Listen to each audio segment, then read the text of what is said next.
Elon মাস্কের নেতৃত্বাধীন department of government efficiency বা ডজ দাবি করছে যুক্তরাষ্ট্রের সরকারি ব্যয় কমিয়ে তারা প্রতি সপ্তাহে গড়ে $10 বিলিয়ন সাশ্রয় করছে।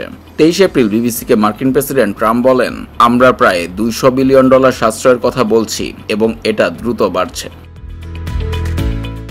ডোজের ওয়েবসাইট অনুযায়ী তারা মূলত আগের প্রশাসনগুলোর চুক্তি, অনুদান ও লিজ বাতিল, জালিয়াতি মোকাবেলা এবং সরকারি কর্মী সংখ্যা কমিয়ে এই সাশ্রয় করছে।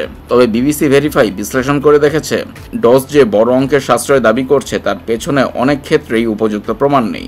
গত অক্টোবর ইলন মাস্ক প্রতিশ্রুতি দেন ফেডারেল বাজেট থেকে অন্তত $2 ট্রিলিয়ন সাশ্রয় হবে। পরে তিনি লক্ষ্য কমিয়ে 2026 সালের মধ্যে $150 বিলিয়ন সাশ্রয়ের কথা বলেন। শেষ তথ্য অনুযায়ী ডোজ ওয়েবসাইটে মোট সাশ্রয় দেখানো হয়েছে $160 বিলিয়ন।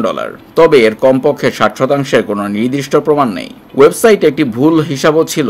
ডোজের দাবি, একটি অভিবাসন সংক্রান্ত চুক্তি বাতিল করে তারা $8 বিলিয়ন সাশ্রয় করেছে, কিন্তু প্রকৃত চুক্তির মূল্য ছিল মাত্র $8 মিলিয়ন।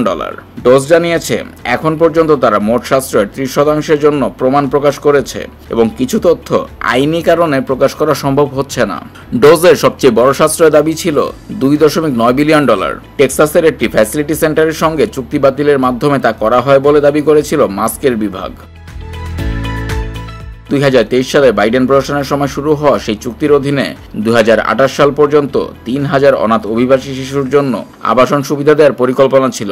ডোজ চুক্তির সর্বোচ্চ সম্ভাব্য খরচকে ভিত্তি হিসেবে সাশ্রয় হিসাব করেছে, যদিও চুক্তিটি ছিল বার্ষিক পর্যালোচনার অধীনে। এক সূত্র বলছে, ওই হিসাবটা অনুমান ভিত্তিক। প্রকৃত সাশ্রয় ছিল আনুমানিক $153 মিলিয়ন। ডোজ দাবি করেছে আইআরএস এবং কন্টিনিয়াল টেকনোলজিস থেকে $1.9 বিলিয়ন সাশ্রয় করেছে তারা, কিন্তু বাস্তবে এই চুক্তি বাইডেন প্রশাসনেই বাতিল হয় এবং এতে কোনো খরচ হয়নি বলে দেখা যাচ্ছে। ডোজ বলছে A1 ফেড ইম্প্যাক্টের সঙ্গে প্রতিরক্ষা বিভাগের চুক্তিতে $1.76 বিলিয়ন সাশ্রয় হয়েছে, তবে তাদের দেওয়া চুক্তির নথিতে কিছুই খরচ হয়নি বলে লেখা। তবে ঠিক কোথা থেকে এই অঙ্ক এসেছে তা পরিষ্কার নয়। ডোজের দাবি অনুযায়ী গাভির সঙ্গে ইউএসএআইডির অনুদানে সাশ্রয় হয়েছে $1.75 বিলিয়ন, কিন্তু গাভি নিশ্চিত করেছে যে তারা $880 মিলিয়ন পেয়েছে এবং কোনো চুক্তি বাতিল হওয়ার নোটিশ পায়নি।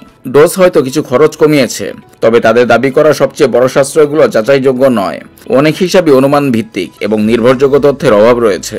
সরকারি চুক্তি বিষয়ক বিশেষজ্ঞ ডেভিড ড্রাফকিন বলেন, FPDS ডেটাবেস চুক্তির সর্বোচ্চ সীমা আগে দেখায় আর আসল খরচ পরে জানা যায়।